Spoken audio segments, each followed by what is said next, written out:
Bismillahirrahmanirrahim. Assalamualaikum warahmatullahi wabarakatuh. Alhamdulillah wassalatu wassalamu ala Rasulillah wa ala alihi sahbihi wa mawalah wa la haula wa la quwata illa billahi wa ba'du. Alhamdulillah di malam hari ini kembali kita bisa duduk bertalabul ilmi di Kaila Catering ini. Semoga di malam hari ini habis baterainya.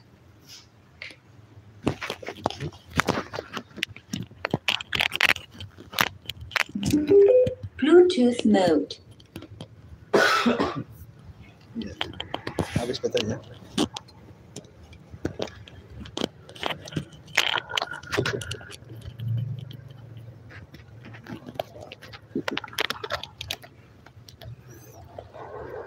Ya. Salawat dan salam kita hadiahkan kepada Rasul kita Nabi besar Muhammad sallallahu alaihi wa ala alihi wasallam. Kajian di malam hari ini, sebelum saya lebih lanjut lagi, ada satu kisah menarik yang dikisahkan oleh seorang ulama atau syekh ketika menguburkan jasad seorang wanita. Jadi kisahnya seperti ini. Jadi suatu ketika ada seorang wanita salehah meninggal dunia.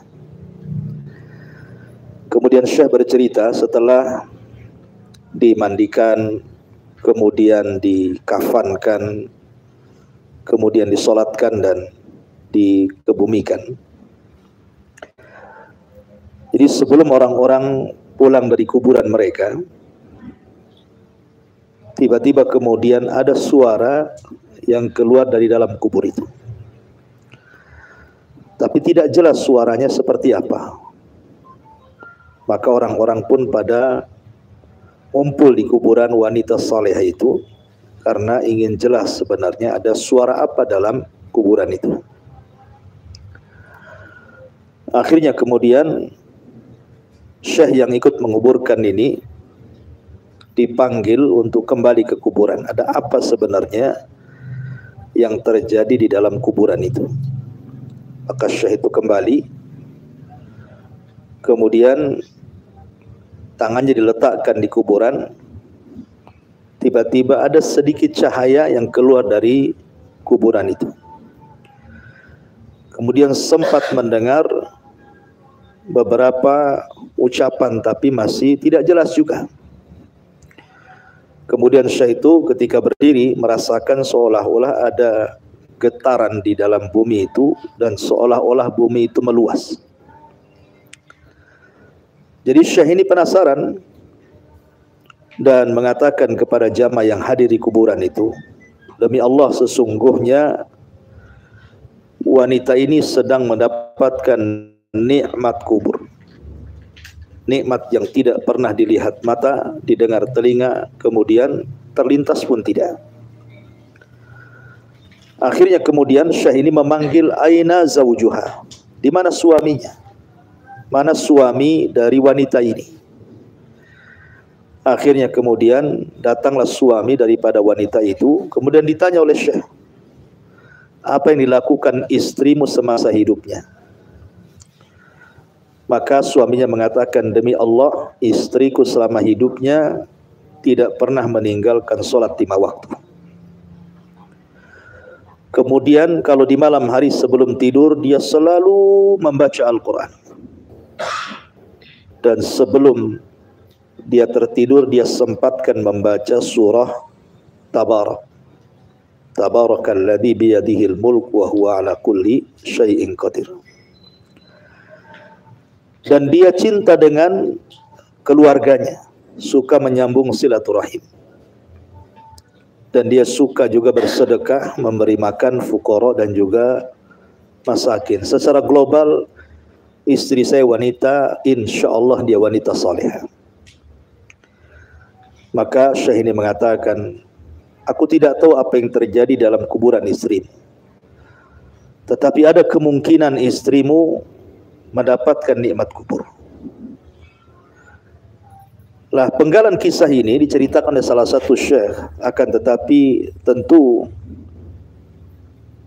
bisa jadi kisah ini memang benar terjadi atau tidak terjadi, karena kan perkara nikmat atau azab kubur itu kan perkara gaib. Tidak ada yang tahu kecuali Allah Subhanahu wa taala.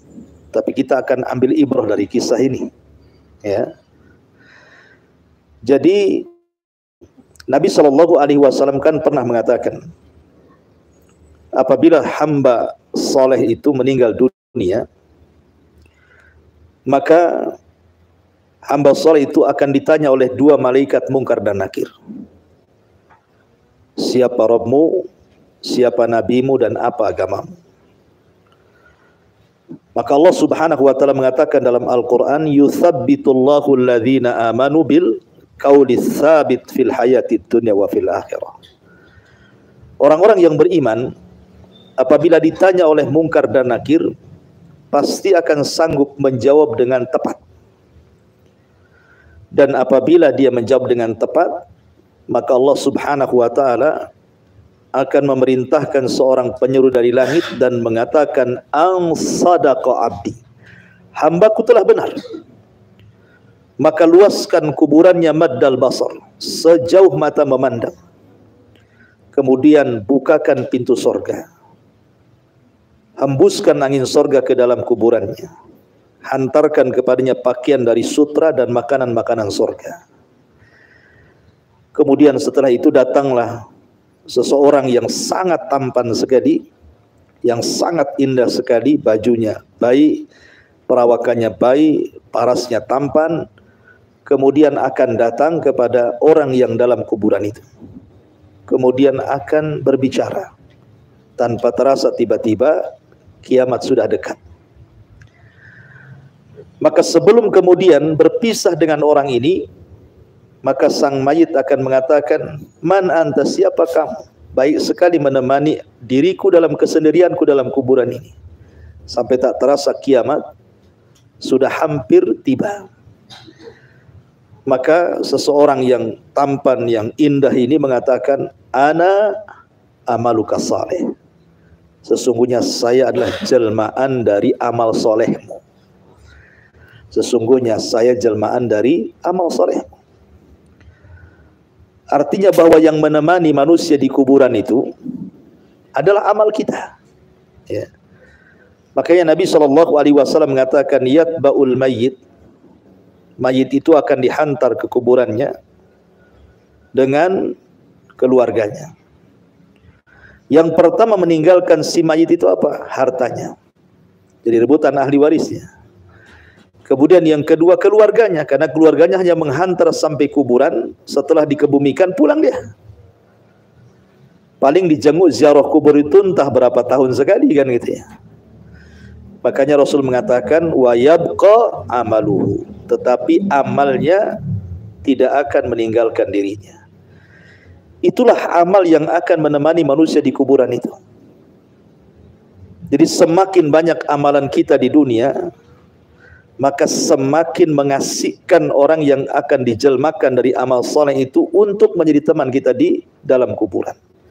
Makanya tanpa sadar tahu-tahu kiamat sudah dibangkitkan, padahal kalau ada orang yang meninggal sejak zaman Rasul sampai hari ini, berarti lama sekali dia hidup di kuburan itu. Karena kiamat gak dibangkit-bangkitkan masalahnya, ya. Tetapi orang-orang yang ditemani amal solehnya itu tidak peduli kiamat kapan, mau dibangkitkan kapan, karena dia sedang asik ngobrol. Tahu-tahu setelah keasikan ngobrol, tahu-tahu dia memberitahu bahwa kiamat akan segera datang. Makanya dia mengatakan, siapa sebenarnya kamu nih, kok baik sekali gitu ya. Maka dia mengatakan, saya amal solehmu, sayalah solatmu, sayalah zikirmu, sayalah baca Qur'anmu, sayalah sedekahmu, dan begitu seterusnya. Lah wanita ini semasa di dunia, kata suaminya, memang betul-betul suka membaca Quran. Dan dia tidak pernah meninggalkan surah Tabarak dalam setiap malamnya. Sebelum tidur dia membaca surah Tabarakalladzi biyadihil mulku wa huwa ala kulli syai'in qadir. Dan Nabi SAW mengatakan, "Thalathu ayat syafa'atu lirajulin." Ada 3 ayat yang akan menjadi syafaat bagi para pembacanya. Salah satunya adalah orang yang membaca suratul Mulk. Tabarakalladzi biyadihil mulku wa huwa ala kulli syai'in qadir. Maka wanita ini tidak pernah meninggalkan setiap hari. Dia baca surat yang lain, ujung-ujungnya sebelum tidur dia sempatkan membaca suratul Mulk. Ya. Dan Nabi SAW mengatakan kepada para pembaca Quran, kata Nabi SAW, "Iqra'ul Quran fa innahu syafi'an li ashabi." Bacalah Al-Quran, karena Quran itu akan menjadi penyelamat bagi orang-orang yang membacanya. Makanya wajar wanita ini kalau dikatakan oleh Syekh, boleh jadi dia sedang mendapatkan nikmat kubur, karena Al-Quran telah memberikan syafaat kepadanya. Kemudian dia suka bersedekah, membantu orang-orang yang susah. Dan Nabi SAW mengatakan, barang siapa yang mengeluarkan kesulitan manusia, maka Allah akan keluarkan kesulitan dia saat kematiannya. Makanya Allah permudah saat kematiannya gitu ya. Kemudian juga dia tidak pernah lepas daripada solat 5 waktu. Dan solat 5 waktu itu penyelamat kita, dunia kita dan akhirat kita. Makanya ketika Rasul SAW bicara tentang seorang wanita, Rasul mengatakan, "Idza shallatil mar'atu khamsaha wa shamat syahraha wa ata'at ba'laha wa hafizat farjaha, qila laha udkhulil jannah min ayyi abwabis samaniyati syi'ti." Apabila seorang wanita menjaga salat 5 waktunya, menjaga puasa Ramadannya, menjaga kemaluannya, menjaga suaminya, maka silahkan masuk surga dari 8 pintu surga manapun yang Anda sukai. Ma'asyiral muslimin wal muslimat rahimani wa rahimakumullah. Maka dari sini seseorang harus berbekal, gitu ya. Dan bekal yang paling baik adalah takwa. Pertanyaannya, apa itu takwa? Sering kita mendengar, wa tazawwadu fa inna khairaz zadi taqwa. Berbekalah kalian dan sebaik-baik bekal adalah takwa. Apa itu takwa? Ali bin Abi Thalib radhiyallahu an ketika ditentang takwa, dia mengatakan takwa itu al khaufu minal jalil wal amalu bitanzil wal qana'atu bil qalil wal isti'dad li yaumir rahil. Jadi takwa itu takut kepada Allah, beramal dengan apapun yang diperintah Allah dan menjauhi yang dilarangnya. Kemudian qanaah, merasa cukup pemberian Allah, walaupun pemberiannya tidak banyak, tapi dia merasa cukup. Boleh jadi ini kebaikan bagi dia. Kemudian juga isti'dad, berusaha untuk mempersiapkan setelah kematiannya. Makanya seorang mukmin yang cerdas itu adalah seorang mukmin yang pertama, kata Nabi, al-kayyis man dana nafsah wa amila lima ba'dal maut. Orang yang cerdas, seorang mukmin itu orang yang muhasabah, setiap harinya coba muhasabah, ngaca gitu ya. Bisa enggak hari ini lebih baik daripada hari kemarin? Bulan ini lebih baik dibandingkan bulan kemarin, tahun ini lebih hebat dibandingkan tahun kemarin. Kemudian persiapan setelah kematian. Dan seorang mukmin harus pandai memilah-milah amalan. Mana amalan-amalan yang akan dibawa sampai kuburan itu diutamakan gitu ya.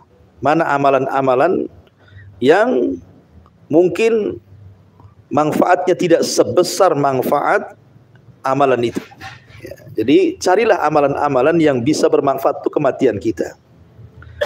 Salah satunya Nabi SAW mengatakan, ada beberapa amalan yang kalau Anda amalkan itu akan ikut sampai kuburan. Kemudian Nabi SAW mengatakan, ilman allamahu wa nasyara. Ilmu, seperti sekarang belajar ini ya. Kita sedang belajar, artinya sedang menuntut ilmu. Nanti apa yang antum dapati nih malam ini, antum bisa ajarkan kepada orang lain. Mungkin yang punya keluarga, ajarkan ke keluarganya, ajarkan ke anak-anaknya gitu ya. Maka ilmu yang dipelajari dan disebarkan itu salah satu amalan yang sampai ke kuburan. Kemudian yang kedua kata Nabi SAW, au masjidan banah, ataupun masjid yang dibangunnya. Tentu membangun masjid tidak mesti antum sendirian bangun dari mulai pondasi sampai ke selesai, sampai sholat 5 waktu orang-orang di situ. Tidak mesti. Mungkin saya tidak bisa menyumbang, tetapi bisa menyumbang tenaga. Kan itu ya. Pemanya ada pembangunan masjid, antum tidak bisa infak. Saya bisa infak dengan tenaga saya. Gak usah dibayar, jadi helper pun tidak apa-apa. Apa yang saya bantu. Nah, gitu ya. Atau mungkin punya uang tidak banyak, hanya cukup untuk mungkin membeli besi 1 lonjor, membeli batu-batu hanya 1 gerobak gitu. Gak apa-apa. Ya. Karena itu amalan yang bisa membawa Anda kepada kematian Anda. Kemudian yang ketiga, au mushafan warasahu, ataupun menyumbang mushaf. Mungkin ini habis gajian gitu ya. Belilah mushaf di pasar. Ya, kemudian sedekahkan. Mungkin ke masjid mana, taruh 1 di situ biar nanti dibaca orang, kan gitu ya. Enggak apa-apa, pura-pura datang ke masjid, sholat wajib di situ, sebelum pulang ambil dari tasnya, taruh saja di situ. Bilang saja wakaf dari hamba Allah, dah pulang, kan itu ya. Mudah-mudahan mushaf itu dibaca orang. Kan kita tidak tahu kan itu ya. Siapa yang akan membaca di situ? Tulis saja wakaf di situ. Jangan pula ditulis nama antum, nanti dibalikin. Ini mas, ketinggalan mushafnya, kan itu ya. Artinya bahwa tulis di situ wakaf untuk Allah Subhanahu wa taala. Au nahran ajrah, ataupun mungkin sedekah air. Ya, mana-mana masjid, mana-mana pesantren, mana-mana desa yang kekurangan air gitu ya, sedekah dengan air. Dan itu sedekah yang paling baik itu memberi minum. Ya, sedekah yang paling baik memberi minum. Karena ada sebuah kisah. Jadi ada seorang imam hadis namanya Imam Hakim. Imam Hakim itu ma'ruf. Ya, kalau antum membaca hadis mesti ada di belakangnya rawahul Bukhari, rawahu Muslim, rawahu Hakim, rawahu Tirmidzi. Hadis ini diriwayatkan Imam Bukhari, Imam Muslim, Imam Hakim, Imam Tirmidzi gitu. Ada namanya Imam Hakim pengeluar hadis. Jadi Allah Subhanahu wa taala takdirkan Imam Hakim ini banyak luka. Ya, ada luka di badannya, bernanah gitu, enggak sembuh-sembuh. Ya. Dia sudah datang ke tabib, diupayakan, diobati ini dan itu juga tidak kunjung sembuh. Akhirnya kemudian dia mencoba hadir di majelis taklim, gurunya namanya Imam Sabuni. Dihadiri gurunya Imam Sabuni, setelah kemudian hadir pengajian, kata Imam Hakim, ya Imam, doakan saya punya penyakit di badan saya ini. Saya sudah berobat ke sana kemari, tidak kunjung sembuh. Ya. Maka kata Imam Hakim, tolonglah doakan kepada Allah dan jamaahmu agar Allah menyembuhkan penyakitku. Maka Imam Hakim pun kemudian mengajak jamaahnya, ayo kita doakan sama-sama, kata Imam Sabuni, mudah-mudahan Imam Hakim ini sembuh. Lah salah satu jamaah itu ada seorang wanita salehah, seorang ibu-ibu yang salehah, selalu ikut di kajiannya Imam Sabuni. Lah wanita ini tiba-tiba di malam harinya bermimpi. Didatangi oleh malaikat, kemudian malaikat berpesan kepada ibu ini, tolong katakan kepada hakim, kalau ingin sembuh penyakitnya, sedekahlah dengan air, katanya. Maka keesokan harinya ibu ini mendatangi Imam Sabuni menceritakan mimpinya. Maka Imam Sabuni memanggil Imam Hakim dan mengatakan, ya Imam, ya Hakim, ada seorang wanita bermimpi tentangmu, didatangi malaikat agar supaya engkau bersedekah dengan air. Carilah tempat-tempat desa-desa, karena di zaman itu kan air sangat dihajatkan, lain dengan di zaman sekarang. Air itu susah di zaman itu. Akhirnya Imam Hakim pun kemudian mencari desa di mana desa itu berhajat kepada air, kemudian dia gali sumur di situ dengan biaya yang keluar dari dia. Setelah keluar airnya disedekahkan kepada orang desa. Tidak sampai beberapa hari setelah dia bersedekah dengan air, rupanya Allah sembuhkan penyakitnya. Dari sini kata Nabi SAW, tadawau mardokum bis sadaqah. Cobalah orang sakit di antara kalian itu diobati dengan sedekah. Gitu ya. Jadi sedekah itu salah satu obat sebenarnya. Ini malah orang sakit makin pelit, ya makin sakitlah dia, kan itu. Ya, kalau orang sakit ingin sembuh, cobalah sedekah. Niatkan sedekahnya itu untuk kesembuhan. Itu ya. Jadi kalau orang pamanya Anda ini dengar orang tua lagi di rumah sakit. Anda di sini orang tua di kampung, dengar orang tuanya lagi di rumah sakit gitu ya. Maka Anda selaku anak, Anda bisa bersedekah di sini. Saya ingin ikut menyembuhkan, saya kan bukan dokter. Saya bukan perawat, saya juga tidak bisa pulang. Macam mana mau menemani ibu saya, bapak saya di rumah sakit? Bagaimana caranya untuk mengobati? Dengan cara jauh. Dengan cara apa? Sedekah. Ya Allah, saya hanya bisa bersedekah. Tolong ibu saya sembuhkan. Kan begitu, ya kan? Lah itu sudah membantu orang tua kita kesembuhan sebenarnya. Kata Rasul yang mengatakan tadawu mardakum bisadaqah, obati orang sakitkan dengan sedekah. Dan sedekah ini bukan hanya manfaat dunia sampai ke akhirat. Makanya Nabi SAW mengatakan idza mata ibnu Adam in qata'a amaluhu illa min salasin sadaqatin jariyah. Yang pertama sedekah jariyah. Apabila anak Adam meninggal tidak ada yang dibawa kecuali 3 perkara. Yang pertama disebut sedekah jariyah, sedekah yang mengalir. Terutama sedekah ketika kita sehat dan ketika kita sedang di atas rizki dari Allah Azza wa Jalla. Karena kalau kemudian ketika tidak sehat, kemudian ketika kurang ekonomi, rasa-rasanya berat mau sedekah itu kan. Tapi setan ini memang cerdas. Biasanya ketika kita di atas angin, di atas rizki, setan datang membisikkan di telinga kita. Apa kata Allah? Ya'idukumul faqra wa ya'murukum bil fahsya. Jangan sedekah, nanti takut fakir kamu. Nanti kamu jadi miskin. Ya, kata setan itu ya. Kamu belum ada kulkas, ya, kamu belum ada mobil, kamu belum ada motor. Diwasi-was-wasi, akhirnya nggak jadi sedekah. Tuh. Ya, sedekah ya akhirnya ya ala kadarnya. Yang penting tidak rugi katanya. Ya. Jadi Nabi SAW amalan yang bisa bermanfaat untuk kematian adalah bersedekah air. Ya. Termasuk baitan libnis sabil, kata Rasulullah SAW, atau membangun rumah. Rumah ini bukan untuk disewakan, ya kan? Bukan untuk dijadikan kos-kosan, tidak. Sengaja dibuatkan satu rumah kosong. Nanti kalau ada kerabat datang bisa singgah di situ, ada kawan datang singgah di situ. Hanya rumah singgah saja. Daripada dia ke hotel, kasihan sudah di sini saja, ya kan? Maka ini juga amalan-amalan yang akan mengalir setelah kematiannya. Ya, termasuk juga waladan salihan yad'ulahu, anak yang kita tinggalkan dan dia anak yang saleh. Ini tanggung jawab kita. Orang tua mendidik anak supaya menjadi syafaat bagi orang tuanya. Dan secara umum amal saleh itu bermanfaat setelah kematiannya. Tetapi begini, ma'asyiral muslimin yang dimuliakan Allah Azza wa Jalla. Kisah tadi memberikan inspirasi kepada kita, ya, bahwa kita harus beriman dengan yang gaib.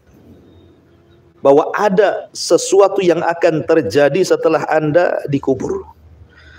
Dan kematian di zaman sekarang ini tidak bisa diprediksi kan. Kematian di zaman sekarang, mana ada orang memprediksi kematian di zaman sekarang? Tidak ada yang bisa memprediksi.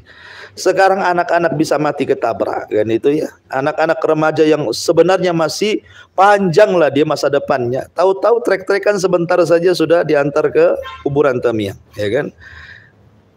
Hari-hari kita mendapatkan kematian. Oke lah itu tidak jadi ibrah, tetapi yang jadi ibrah adalah sebuah keyakinan bahwa ketika orang dikubur itu ada peristiwa kuburan yang ini yang harus kita waspadai. Di antaranya apa? Himpitan kubur, fitnah kubur, adab kubur. Nah, ini kan jangan sampai kemudian pertama himpitan kubur. Himpitan kubur ini kalau mengenai orang-orang yang tidak beriman, kurang amal salehnya, fasik, fajir, banyak berbuat jahat, itu akan meretakkan semua kulit-kulitnya, tulang-tulangnya, persendiannya, diretakkan betul-betul. Dia menjerit-jerit. Siapa yang tahu jeritan Anda kecuali hewan saja. Manusia tidak bisa mengetahui jeritan orang-orang yang ada di kubur itu. Ya. Kemudian yang kedua, fitnah kubur, pertanyaan. Nah, ini pertanyaan ini harus dipelajari di dunia yang disebut dengan usul tsalatsa. Tentang mengetahui siapa Tuhan kita, Nabi kita, agama kita, ini harus dipelajari nih. Ya. Sebab kalau Anda tidak belajar siapa Tuhannya, siapa nabinya, apa agamanya, maka Anda akan dipersulit untuk menjawabnya. Karena yang menjawab itu bukan hafalan, tetapi amalan. Kalau hafalan saja saya sudah hafal kan, Ustaz hafal saya. Coba tanya saya katanya. Siapa Tuhan? Teriak Anda mengatakan Allah. Siapa Nabi? Teriak Anda mengatakan Muhammad. Apa agamamu? Oh, lihat KTP saya Islam. Gitu ya. Ia bisa teriak di dunia. Jangankan di dalam kuburan. Lihat orang sakaratul maut itu. Ditalkin satu lafaz yang pendek, la ilaha illallah, jarang yang berhasil kan. Padahal kalimat la ilaha illallah itu semua berada di jauf, di dalam mulut. Kan huruf hijaiyah itu ada yang keluar lewat bibir, ada yang di dalam. Ya, suaranya la ilaha illallah semua dari dalam. Artinya memungkinkan orang sedang sakaratul maut itu membaca la ilaha illallah, dan tidak ada lafaz yang bisa diucapkan orang yang sedang sakaratul maut kecuali la ilaha illallah. Kalimat yang enggak akan mungkin dia keluar. Tapi la ilaha illallah bisa. Tapi betapa banyak orang-orang yang ditalkinkan tidak bisa mengucapkan kalimat itu. Padahal ketika di dunia mungkin 1000 kali dia baca la ilaha illallah. Tapi sedang sakaratul maut ternyata tidak bisa juga dia mengucapkan kalimat itu. Lah di dunia saja ditalkinkan tidak bisa, gimana dikuburkan? Siapa yang menalkin? Ya kan? Artinya bahwa peristiwa-peristiwa seperti ini harusnya jadi sebuah pelajaran kan itu ya. Bahwa kita ini akan mati, nanti habis kematian itu ada himpitan kubur, ada fitnah kubur, ada azab kubur, ada nikmat kubur kan. Sehingga renungan-renungan seperti ini bisa mengingat kepada kematian. Makanya kenapa Rasulullah SAW khususnya bagi laki-laki ada sunnah yang disebut dengan sunnah ziarah kubur. Kata Rasul, kuntu nahaitukum an ziyaratil kubur fazuruha fa innaha tudzakirukumul akhirah. Dulu aku larang kalian ziarah kubur. Sekarang kalian ziarah. Ziarah sekarang. Karena hal itu bisa mengingatkan kalian dari kematian. Pertanyaannya, antum suka ziarah enggak? Enggak yakin. Nabi itu kalau ziarah malam ya. Kalau antum sibuk karena kerja gitu ya, siang kerja di sini, kan malam-malam nanti jam 1 itu kan nggak kerja kan? Coba datang ke kuburan tapi yang itu kan. Kalau takut sendirian berdua, ya takut berdua bertiga. Coba ziarah kubur betul-betul ziarah, lepas sandal, masuk ke gerbang kuburan, assalamualaikum ya ahlal kubur. Inna bikum lahikun, nas'alullahu lana walakumul afiyah, masuk ke dalam kuburan. Di situ antum tengok kuburan. Jangan nengok nanti pula bulunya berdiri. Artinya bahwa betul-betul renungkan bahwa saya itu akan seperti kamu. Ya kan? Tapi di zaman sekarang memang orang kadang sudah keras hati ya. Jangankan lagi cerita kuburan. Kadang-kadang ada tetangga meninggal. Enggak juga kita ini takut, ya kan? Padahal sebenarnya kita pun antrian kematian tuh. Habis dia jangan-jangan saya kan gitu. Tapi mungkin hati kita ini sudah keras banyak maksiat. Kayaknya mati itu udah biasa. Hari-hari antum nengok di YouTube itu orang kena tabrak, kena apa. Mati, makan, mabuk, oplosan, pilih ini, pilih itu gitu ya. Ya biasa saja kayaknya kan. Nah, itulah kalau orang kemudian ada kematian dan tidak mengambil ibrah dari kematian, berarti ada masalah dengan hati anda ini. Ada masalah itu. Ya. Sebab kalau orang melihat ada orang kematian, pasti dia akan ketakutan tuh. Jangan malam ini saya. Sehingga dia langsung pulang istighfar, sholat, taubat, dan begitu seterusnya. Makanya, ma'asyiral muslimin yang dimuliakan Allah Azza wa Jalla, pentinglah seseorang itu mengingat kematian. Wallahu a'lam, ikhwan, ini nasihat ringan saja ya. Kita buat tanya jawab saja, silakan kita bentangkan dengan terjawab biar lebih menarik lagi. Silakan.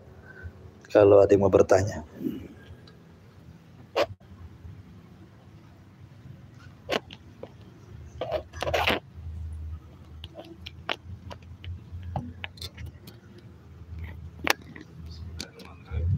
Ya.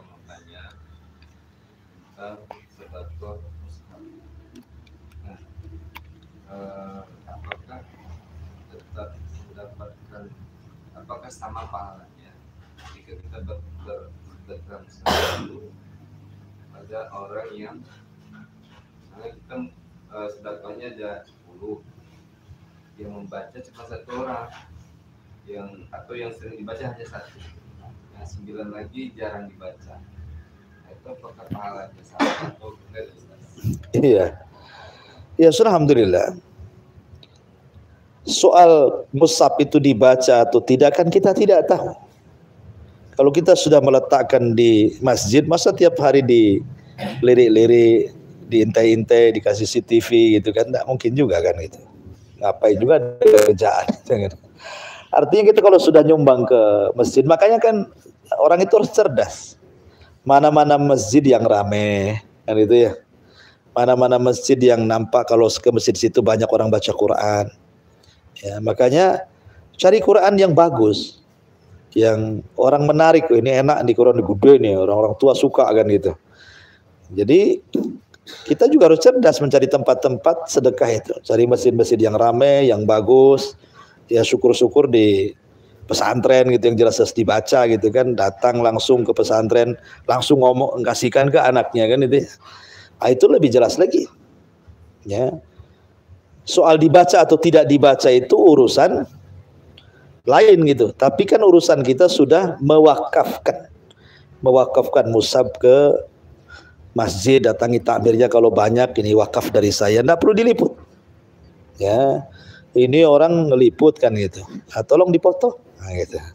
Waktu salaman ya. Gitu. Itu nanti takut jadi riya. Sudah diwakafkan pergi. Nggak tahu siapa namanya, nggak tahu lah, hamba Allah gitu saja. Atau tauriyah adalah yang menginfakkan lewat anak, padahal anak sendiri gitu ya maksudnya. Usahakan bagaimanapun sedekah itu kan asal hukumnya tidak diketahui. Sedekah diketahui orang itu hanya untuk memberikan contoh saja. Orang lain sedekah, saya sedekah, biar dilihat orang. Akhirnya kemudian menjadi contoh dan diikuti orang. Sebagaimana Nabi SAW ketika mau menyerang Romawi di perang Tabuk. Pasukan banyak, tapi senjata nggak ada, kuda tak ada. Sementara pasukan Romawi ini kuat-kuat gitu ya. Cemana mau melawan Romawi, pasukan banyak, senjata tak ada, kuda pun tak ada. Akhirnya Nabi SAW menyebutnya Jaysul Usrah. Itu tentara miskin. Mau perang tidak punya senjata katanya kan. Akhirnya Rasul berceramah ya tentang sedekah jihad itu. Satu orang pulang ke rumahnya membawa uang 1 kresek, langsung di hadapan para sahabat yang lain langsung diberikan kepada Nabi biar ditonton. Akhirnya rupanya dengan sebab orang ini yang lain ikut pulang, mengambil harta-hartanya kemudian ikut nyumbang di situ. Kata Nabi SAW, "Man sanna sunnatan hasanatan falahu ajruha wa ajru man amila ba'dahu la yanqusu min ujurihim syai'a." Siapa yang memberikan contoh terbaik diikuti orang, maka dia akan mendapatkan pahala dan pahala orang yang mengikutinya tanpa mengurangi pahala dia sedikit pun. Jadi boleh, tetapi asal sedekah itu sir. Ya, artinya tidak boleh terang-terangan. Kan di zaman sekarang kan apalagi YouTuber itu itu ya. Sedekah itu cari follower saja ya. Dia sedekahnya umpamanya berapa juta, tapi dari YouTube dapat lebih banyak lagi kan. Pancingan, sedekah pancingan itu kan itu ya. Jadi kadang-kadang aneh gitu ya. Kok sedekah kok bisa dimanfaatkan untuk mencari keuntungan dunia gitu ya. Padahal sebenarnya Anda tidak seperti itu pun kalau sedekah yakin Allah akan mengganti. Pasti Allah mengganti. Masalahnya itu membuka pintu riya masalahnya. Akhirnya kemudian dimasukkan YouTube, komentar YouTube di bawah itu. Kalau komentar yang baik-baik senyum, alhamdulillah. Sekali ada komentar yang jelek, tak langsung ke hati itu. Gitu. Ini kalau bisa diblok saya blok, tapi tidak bisa kan. Kan ada. Jadi akhirnya kan jadi ajang pamer jadinya ya. Jadi ikhlasnya dipertanyakan. Ya kita sih hanya berhusnudzon saja kepada orang-orang yang meliput sedekah, ya mudah-mudahan itu bentuk tanggung jawab mungkin ya dari para muhsinin gitu ya. Tetapi bagaimanapun namanya pintu-pintu setan itu cerdas, ya kan.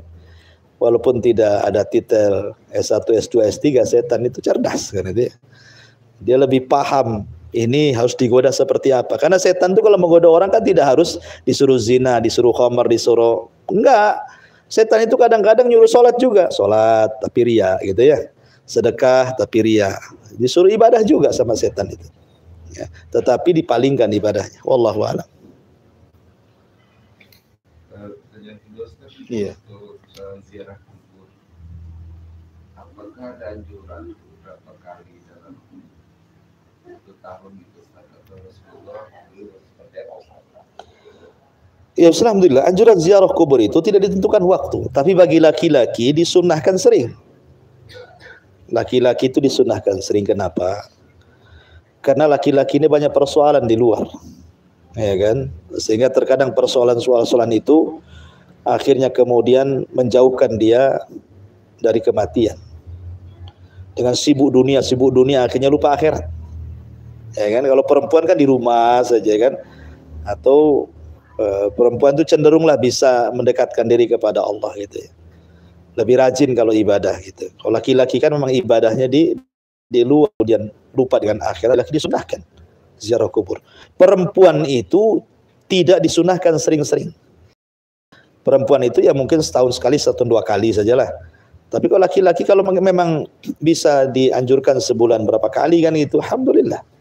Ya karena Rasul mengatakan sunnah hukumnya ziarah kubur itu. Sunnah itu ya memang dianjurkan sekali untuk mengingatkan kepada kematian. Apalagi berziarah kepada kuburan orang tua yang sudah meninggal gitu kan. Selain juga berdoa kepada kaum muslimin juga dikhususkan berdoa kepada orang tua. Nah, karena banyak juga di antara kita yang jangankan lagi ziarah kubur sengaja ke kuburan di sini ya di kuburan Tamiang.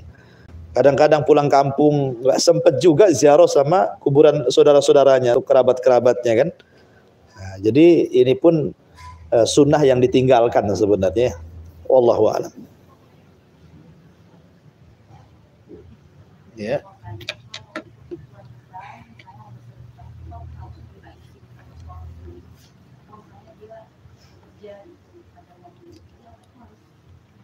Perginya kemana?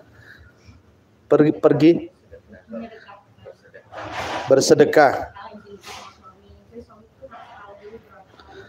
Lihat kan, lihat itu uang sendiri atau uang suami. Kan kadang-kadang istri ini kan cerdas, kadang-kadang minta uang belanja, umpamanya dikasih suaminya 1 bulan 5 juta, tahu-tahu habisnya cuma 3 juta, yang 2 juta pula ditilapkan gitu ya.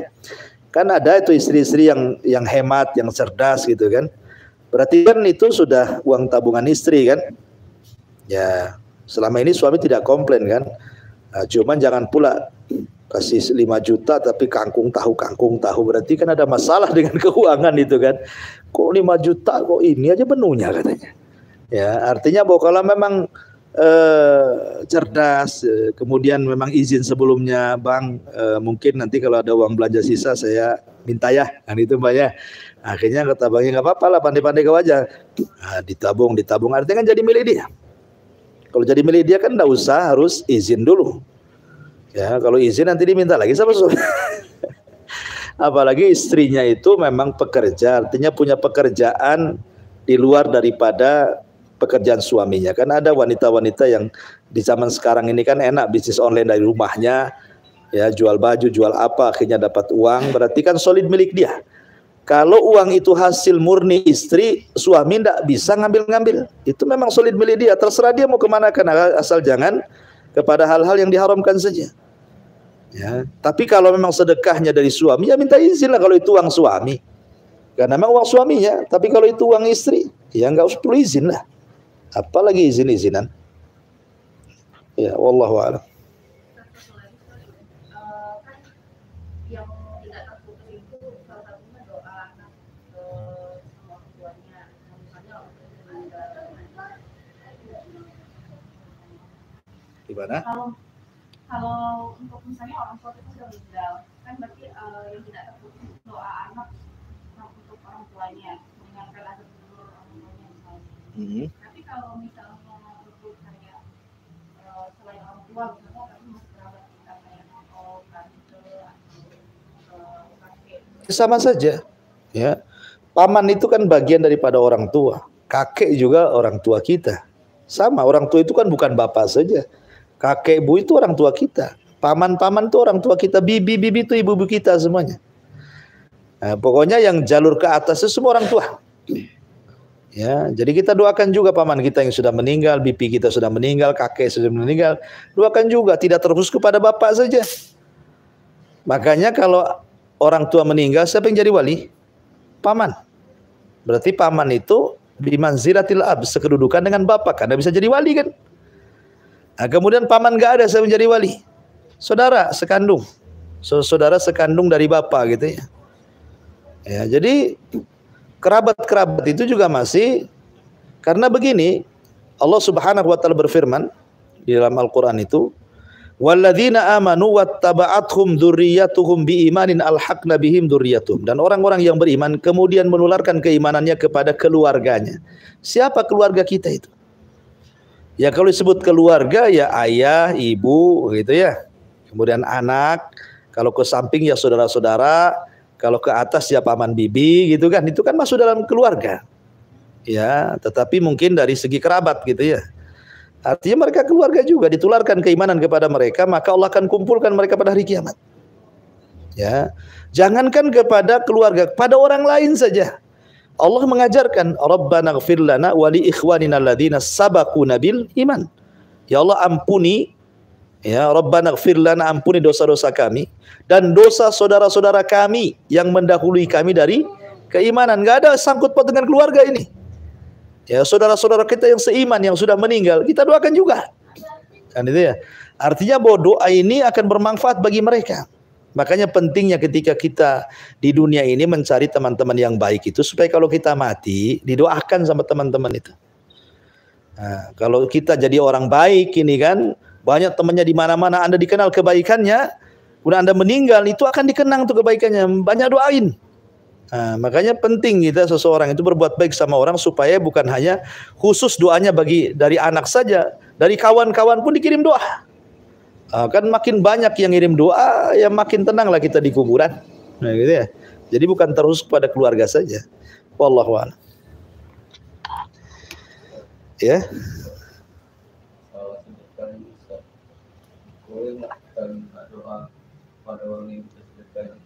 Boleh. Boleh.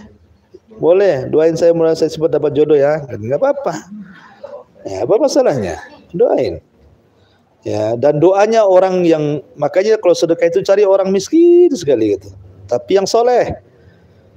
Jangan pula orang miskin tidak jelas. Nah, itu ya. Oh, senyum-senyum saja. Kapan lagi bang mau nanti gitu. Jadi cari orang-orang miskin yang nampak penampilannya ya sopan Islam gitu kan. Nampak dia mau sholat. Karena biasanya orang-orang yang tahu agama pasti mendoakan. Pasti mendoakan. Dan doanya ikhlas. Tapi orang nggak tahu agama ya doanya gitu-gitu saja. Makasih. Makasih aja paling tinggi kan.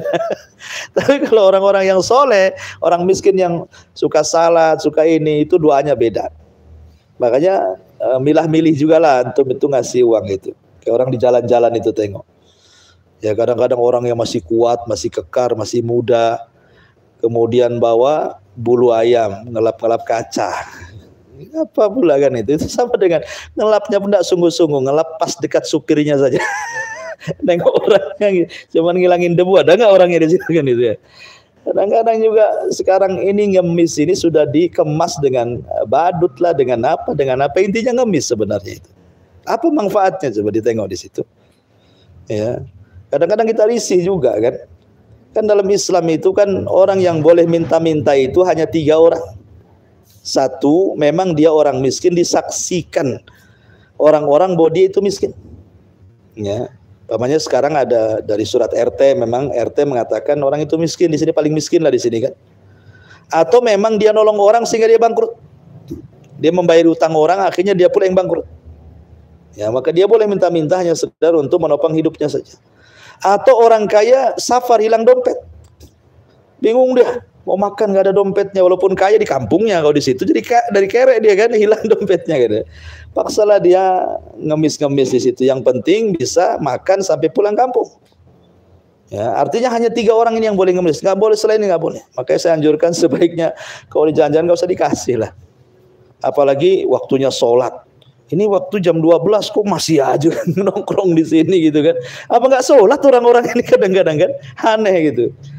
Jadi biar mereka kapok, kalau nggak ada yang ngasih kan dia juga tobat juga ya, sudah tobat gitu. Bahkan saya dengar ada peraturan pemerintah sekarang ini kan, gitu jangan ngasih orang-orang kayak gitu itu ya.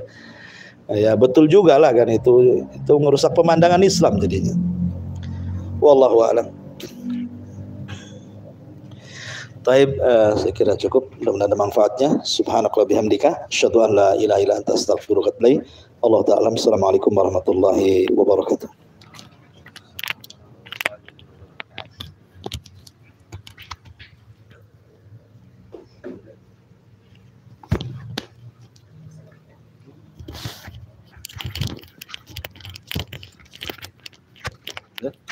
Cabut aja nih.